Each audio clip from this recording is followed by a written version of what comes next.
समझेला,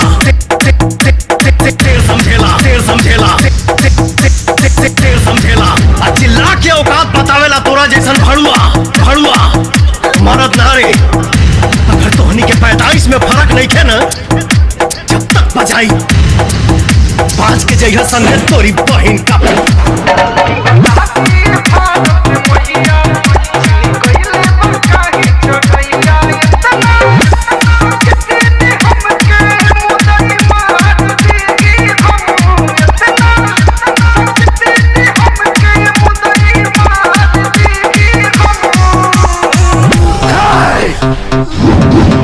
हिंदुस्तान की संतान है हम, शेर सा रुतबा रखते हैं, तो जैसे पाकिस्तानी को अपने पैर के नीचे रखते हैं। गुब्बारे की तरह हो तुम पाकिस्तानी, जो जरा सी सांस में फूल जाते हो, थोड़ी सी बुलंदी मिली नहीं अपनी औकात भूल जाते हो। दुश्मन के सीमा में घुस के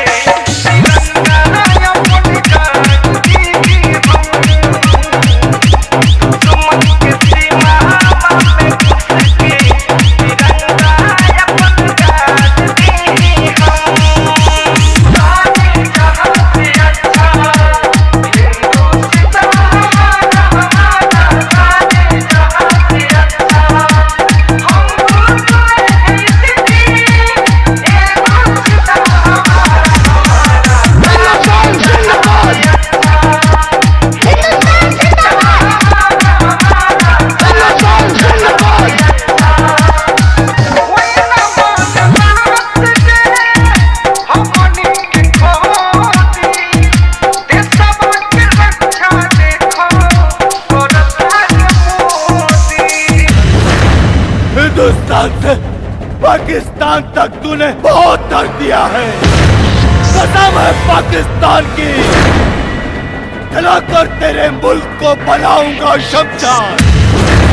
पहले जलेगा तू, फिर तेरा हिंदुस्तान।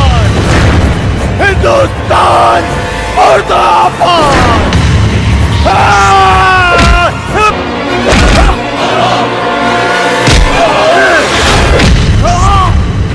हर पाकिस्तानी बोलता है कि जला देंगे, तेरी माँ का जलते हुए दिए को परवाने क्या बुझाएंगे, और जो मुर्दों को नहीं जला पाते वो जिंदों को क्या जलाएंगे। मेरा हिंदुस्तान जिंदाबाद था, है और रहेगा।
कांटा चुभ जाए एक मतलब ही ना हाथी कुत्ता जंगल में राज करे। ना पेशी होगी ना गवाह होगा, जो भी उनसे उलझेगा बात तबाह होगा। शेर के जगावल हमके सुतावल,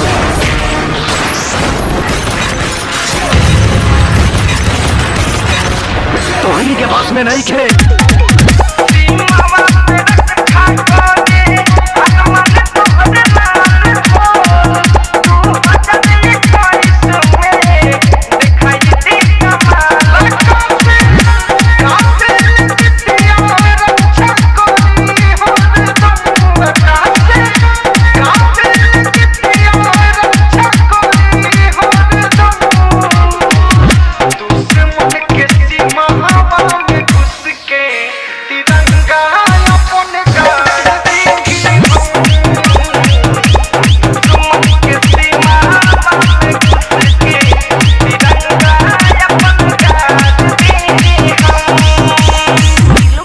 स्टूडियो छावड़ा दानो।